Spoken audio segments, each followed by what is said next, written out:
Hey there. Today we're going to discuss some helpful tips for when you're live with a crowd control session. So the first thing that we'll cover, and probably one of the most important, is for any game that you're playing on crowd control, if you look up near the game selection bar, you'll notice this little book icon. Clicking here will link you to that game-specific game guide. We support a lot of games on crowd control, many of which have their own unique setups and common troubleshooting steps. Here in the game guide, we give you the most information, so we highly recommend you check this out for any game that you play. For our next tip, if you're having any issues with effects queuing or anything where crowd control is acting unusual, this step may be one that you've heard before. It's the old unplug it for 30 seconds and plug it back in. If you're having issues, stop your session at crowd control, close crowd control and the game you're playing, and then reopen. And then just restart your session.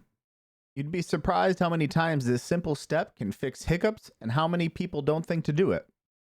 In the case of this next tip, it's something we suggest if you're live and you'd like to keep the stream going and don't feel like getting into troubleshooting necessarily right there in that moment.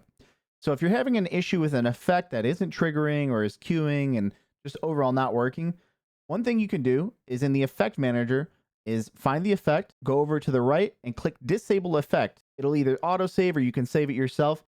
And then that effect will be listed at the bottom with all the other disabled effects. Note that some games will have some effects disabled by default.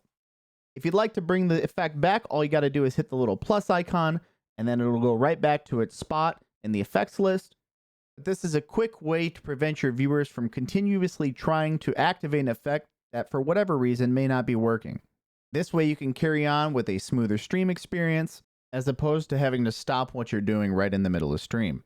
I will mention that when it comes to support, if you do reach out to us while you're live, it does often help us more quickly to assess the situation and diagnose whatever problem you may be having.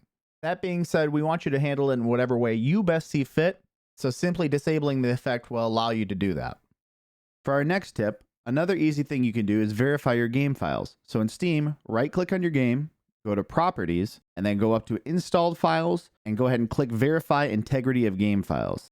Doing this will ensure that everything's working properly on the game side of things. It'll help us rule out possible causes for issues and narrow things down if we need to look deeper for a solution. Another quick option you have is to try uninstalling and then reinstalling the crowd control mod. So all you'll need to do from the Live tab, look through your checklist to where it says mod installed. To the right, there should be a little trash can icon that says uninstall mod. Go ahead and click that. Then click yes, uninstall. And OK. And now that the mod is uninstalled, look where it says click to install, click there, and then click OK. And now the mod has successfully reinstalled.